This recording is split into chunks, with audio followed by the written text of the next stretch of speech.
ఇటీవల కాలంలో వాతావరణ కాలుష్యం రోజు రోజుకి పెరిగిపోతుంది. పెద్ద ఎత్తున చర్చ జరుగుతుంది.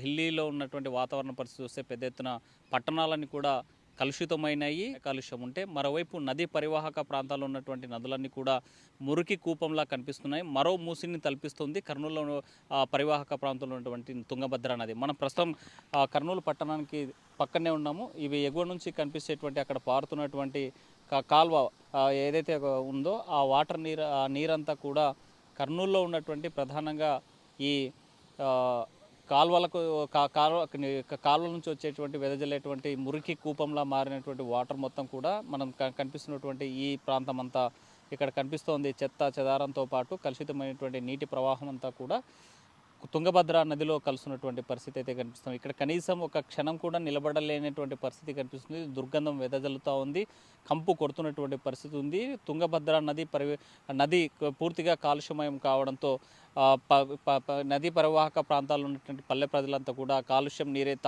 తాగేటువంటి పరిస్థితి కనిపిస్తుంది. అనారోగ్యాల పాలు కావడానికి సిద్ధంగా ఉన్నటువంటి పరిస్థితి అయితే కనిపిస్తుంది. స్పష్టంగా మనం చూస్తున్నాము.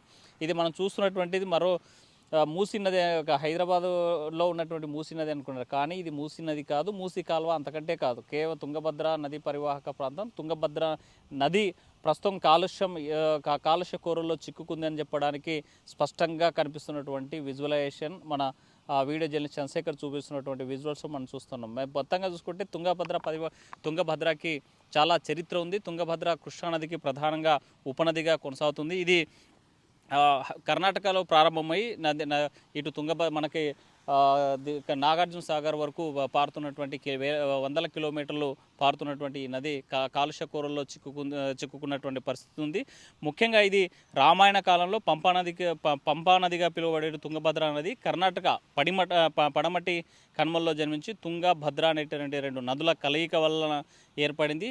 అక్కడి నుంచి ఇక్కడ దాకా పారుతున్నటువంటి ఈ నదీ పరివాహం మొత్తం కలుషితమవుతున్నటువంటి పరిస్థితి అయితే కనిపిస్తుంది. మనకు ఎదురుగా చూస్తూ ఉన్నాం. మరోవైపు నదిలో ఉన్నటువంటి ఇసుకను కూడా తవ్వేసి నీటి ఫిల్టరేషన్ కాకుండా ఉండేందుకు చేస్తున్నటువంటి పరిస్థితులు కూడా మనకు స్పష్టంగా కనిపిస్తున్నాయి. అయితే తుంగభద్ర ద్వారా వచ్చేటువంటి వాటరే సుంకేశ్వర డ్యామ్. ఆ సుంకేశ్వర డ్యామ్ దగ్గర 1 టీఎంసీ వాటరు కర్నూలు తాగునీటి అవసరాల కోసం ఏర్పాటు చేసుకున్నటువంటిది. దీంతో ఈ ఎండాకాలం ఈ కలుషితమైన నీటి ఎగువ ప్రాంతాల్లో ఉన్నటువంటి వరద ప్రవాహం తగ్గడము, సుంకేసులో నీటి స్టోరేజ్ కూడా అడుగెట్టిపోతున్నటువంటి పరిస్థితుల్లో ఒకవైపు కలుషితం, మరోవైపు నీటి కొరత ఏర్పడేటువంటి పరిస్థితి ఉన్నటువంటి నేపథ్యంలో కర్నూలు ప్రజలు ఈ తుంగభద్ర నది కలుషితం పైన ఏం మాట్లాడుకుంటున్నారు, అసలు పడుతున్నటువంటి ఇబ్బంది ఏంటి, ఇక్కడ ఎలాంటి దుర్గంధం వెదజల్లుతున్న అంశం మీద స్థానికులతో ఒకసారి మాట్లాడదాం. తమ్ముడు, ఈ నది కాలుష్యం అయిపోతుంది, అసలు ఈ వాటర్ ఎక్కడి నుంచి వస్తున్నాయి, ఈ పరిస్థితి కారణం ఏంటి? మొత్తం ఇళ్ళల్లో చెత్త తెచ్చి ఇక్కడ పడేస్తున్నారు సార్. అంతా ఎక్కడి నుంచో ఇక్కడికి వచ్చి తాగుతారు, అది చేశారు సార్. అంటే ఇక్కడ చెత్త పారవేయకూడదని చెప్తుంటారు కదా, చెప్తుంటారు సార్, కానీ ఎవరు వినరు. అట్లే ఎవరు చెప్పినా కానీ మళ్ళీ వచ్చేస్తారు, అట్లే పాడేస్తారు.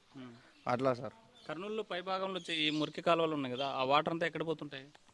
ఇక్కడే సార్, ఇంకా స్టాకింగ్ అయిపోతుంటాయి ఎక్కడంటే అక్కడ. ఇట్లే నిలబడిపోతాయి, ఉన్న చోటనే నిలబడిపోతాయి. మరి ఇప్పుడు పూర్తిగా తాగలేని పరిస్థితి ఉంది, నిలబడలేని పరిస్థితి కదా, వాసన కొడుతుంది. అక్కడ ఈ నీళ్ళు తాగలరా? తాగలేరు సార్. అట్లే తెచ్చుకుంటారు, మినరల్ వాటర్ అట్లా తెచ్చుకుంటారు. ఇది ఇంకా ఇట్లే సార్, చెప్తే ఎవరు పట్టించుకోవడం లే. పైనుంచి అక్కడ పైన చూస్తే కాలువ మొత్తం పగిలిపోయింది, అది వాసన లేస్తుంది అంతా.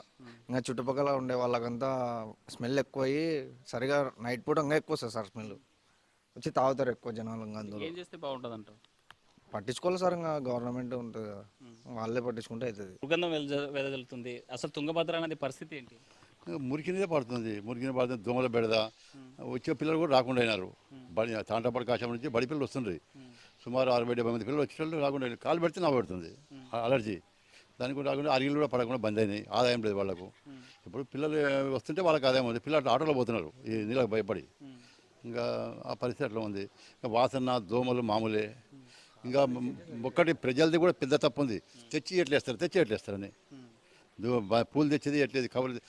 అంటే ఊర్లో ఉన్న మురికి నీళ్ళు వస్తున్నాయి కదా, ఈ మురికి నీళ్ళని ఎక్కడ పోతున్నాయి? ఏట్లకే పోతున్నాయి. ఒకప్పుడు నీళ్ళు తాగుతుంటే, ఇప్పుడు నీళ్ళుగా కాలు పెట్టింది కదా, దాంట్లో కాలు పెట్టింది రాదు, అట్లా ఉంది. మరి ఇక్కడ కొన్నేళ్ల నుంచి ఇక్కడ జీవనం సాగిస్తున్నారు కదా, ఎటువంటి 3 ఏళ్ళు తప్పదు. ఇప్పుడు బయటికి పోతే 6-7 వేలు బాడిగా. మాదా మధ్యతరగతి బతికి, మధ్యతరగతి ఇంకా భయంకరమైంది. మా పరిస్థితి అట్లా ఉంది. దేవళం పూజారి నేను, దేవళం జీతం లేదు, భక్తులు ఇచ్చే దాంతో మేము బతుకుతున్నాం.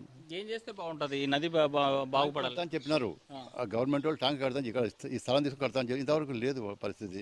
ఇంకా వాళ్ళది గవర్నమెంట్ వాళ్ళకి సంబంధం అది. మనం ఏం చేస్తాం చెప్పండి. ట్యాంక్ కడతామని చెప్పి ట్యాంక్ కడితే శుభ్ర అయితే నీళ్లు ఉడబద మాదిరిగా ఫిల్టర్ మాదిరిగా వస్తాయి, అందులో బాగుంటుందని చెప్పినారు. సో ఎప్పుడు పుష్కరాలు అప్పుడు చెప్పినారు ఆ మాట, ఇంతవరకు కాలేదు. అంటే తుంగభద్ర పుష్కరాలు ఎప్పుడు జరిగాయండి? 5 ఏళ్ళు అయింది, దాదాపు 5 ఏళ్ళు అయింది. అప్పుడు చెప్పినారు చేస్తామని, ఇంతవరకు చేయలేదు. ఆర్థిక పరిస్థితి బాగాలేదేమో మనకేం తెలియదు.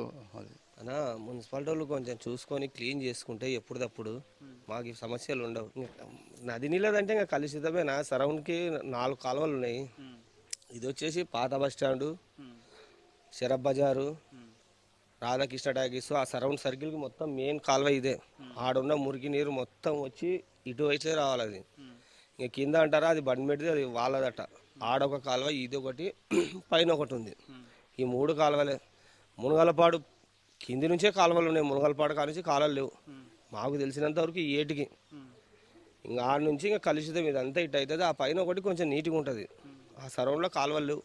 అంటే ఈ కాలువల నీళ్ళన్నీ ఇక్కడే దీంట్లో పడిపోతాయి. ఈ కింద గ్రామాలు ఉన్నాయి కదా, పల్లెలు, ఆ పరిస్థితి, వాళ్ళ పరిస్థితి ఏంటి? ఇంకా అట్టేనా, ఇంకా మేము ఎట్టున్నామో వాళ్ళు అట్టనే, ఇంకా అట్టనే జీవిస్తున్నారు. ఇంకా వాళ్ళ తాండ్రపాటలు అయితే ఇంకా ఘోరం. వాళ్ళు ఏం చేసుకోవాలన్నా కానీ సరిగా లేదు. ఆ సరౌండ్ సర్కిల్లో ఈ నీళ్లు లేకుంటే ఒకప్పుడు అంతా కర్బూజా తోటలు వేస్తుండ్రు, రేట్లో ఇసుక ఉండే కాబట్టి. ఇంకా ఈ కాలువల్ది ఆ ఉప్పు నీళ్ళు పడడం వల్ల అంతా ఇట్ అయింది. ఇంకా ఎండాకాలం అయితే చెప్పలేము మా పరిస్థితి, తిప్పాలి అట్టుంటుంది. ఈ డ్రైనేజ్ వాటర్ అంతా దీంట్లోకి వస్తుంటుంది. ఇంకా దీన్నే వాళ్ళు ఫిల్టర్ చేస్తాము, అది చేస్తాం, ఇది చేస్తాం అంటుంటారు. ఏమో మనకు తెలియదు. ఇంకా అంతే, ఇంకా ఊకే వాళ్ళు చెప్పేది వింటున్నాం అంతే. మీరు ప్రభుత్వానికి మీరేం చెప్పదలుచు? మేము ఏం చెప్పాలన్నా ఇదంతా కొంచెం నీట్గా ఉండి బాగుంటే ఉండేతోళ్ళకి కూడా బాగుంటుంది కొంచెం. చెప్పండి, ఈ నదీ పరివాహక ప్రాంతాలు ఎలా కలుషితమవుతుంది? మేజర్గా మన ఏపీ ఆంధ్రప్రదేశ్లో ఈ కర్నూలు నగరానికి ఉన్నటువంటి వాతావరణం కానీ నదుల అనుసంధానం విషయంలో కానీ ఏ నగరానికి లేదు. చుట్టూ 2 నదులు, ఒక కెనాల్ ప్రవహిస్తుంది. నదులను ఈ యొక్క కలుషితం చేయడం వల్ల ఇక్కడ వంటి నగరంలో దుర్గంధం పెరిగి ఈగలు దోమల ద్వారా ప్రజలకు డెంగ్యూ, మలేరియా, టైఫాయిడ్ వంటి జబ్బులు వచ్చే అవకాశం ఉంది. ఇక్కడ ప్రధానంగా ఇది చూసుకుంటే ఇండ్లు పడగొట్టినా, షాపులు పడగొట్టినా, లేకపోతే ఏ వేస్టేజ్ నల్ల తీసుకొచ్చి నదులలో వేయడం వల్ల నదులు కుచించుకుపోతున్నాయి. అంతేకాకుండా హాస్పిటల్స్ కానీ, మాల్ సెంటర్స్ కానీ, లేకపోతే కాలేజీ హాస్టల్స్ కానీ, పెద్ద పెద్ద బిల్డింగ్లు కట్టుకున్నటువంటి వాళ్ళ యొక్క మురుగు నీరంతా ఈ నదులకు చేరి ఈ యొక్క నదులు మరింత దుర్గంధంగా మారిపోయింది. మేము హంద్రి, కేసీ కెనాల్, తుంగభద్ర నది ప్రక్షాళన కమిటీ అని చెప్పేసి ఒక ప్రజా సంఘాల ఆధ్వర్యంలో ఒక ఉమ్మడి కార్యాచరణ వేదికను మేము ఏర్పాటు చేసుకున్నాం. దానిపైన గత సంవత్సరం కాలం నుంచి మేము పోరాటం చేస్తున్నాం. మా పోరాటం ఫలితంగానే కొంత తొలగించినారు ఈ హంద్రి నదిలో. మళ్ళీ మున్సిపాలిటీ అధికారులకు కానీ, కలెక్టర్లకు కానీ మా యొక్క కమిటీ ద్వారా మేము చెప్తున్న విషయం ఏంటంటే, నదులను సుందరీకరణ చేయండి, నదుల్లో వేస్టేజ్ అవి ఏవి ప్రవహించవద్దు, ఇక్కడ చెత్త చెదారాలను మనము వేయడం మానేసి, ఇంకోటి ఇప్పుడు టెక్నాలజీ వచ్చింది. ఎవరైతే పెద్ద పెద్ద అపార్ట్మెంట్లు కడుతున్నారో అక్కడ ఒక చిన్న సెంటర్ని ఏర్పాటు చేసుకోవచ్చు. ఆ యొక్క మురుగునీరుని శుద్ధి కేంద్రాన్ని, సెంటర్ని ఏర్పాటు చేసుకొని దాని ద్వారా నదుల్లోకి వేస్టేజ్ వదిలండి. అప్పుడు పర్యావరణం దెబ్బతినదు. వాళ్ళకేమో నా భూమి ఏమో విస్తారం కావాలి, ఆ మురుగునీరునేమో ప్రక్షాళన వద్దు. ఆ ప్రక్షాళన చేయకపోవడం వల్ల మనమంతా కలుషితం అయిపోతాం కదా. కాబట్టి ప్రజలకు అవగాహన కల్పించాల్సిన బాధ్యత ప్రభుత్వాలది ఉంది. ప్రభుత్వాలు కూడా ఏదైతే పట్టణీకరణ ప్రాంతాన్ని మనము సుందరీకరణంగా మార్చాలనుకున్నప్పుడు దానికి అనుగుణంగా నదులను ప్రక్షాళన చేసినప్పుడే ఆ నదుల ద్వారా కాలుష్యం కానీ, వాసన కానీ, దోమలు కానీ వెదజల్లకుండా ఉంటుందని చెప్పేసి మా డిమాండ్. కృష్ణాపరి రివర్ ప్రాంతం అంతా ఏదైతే ఉందో శ్రీశైలం వరకు, శ్రీశైలం తర్వాత నాగార్జున సాగర్ నుండి కింద ఏదైతే మన ప్రకాశం బ్యారేజ్ ఉందో ఆ ప్రకాశం బ్యారేజ్ వరకు కూడా కలుషితమయ్యే ప్రమాదం ఉంది అని చెప్పేసి దానిపైన మేము గ్రీన్ ట్రిబ్యునల్లో కేసు వేయడం జరిగింది. కొత్తగా చూసుకుంటే మొత్తం నదీ పరివాహక ప్రాంతాలు కలుషితం అవుతున్నాయి. దాన్ని శుద్ధి చేయాల్సినటువంటి అవసరం ఉంది, ప్రక్షాళన చేయాల్సినటువంటి అవసరం ఉంది.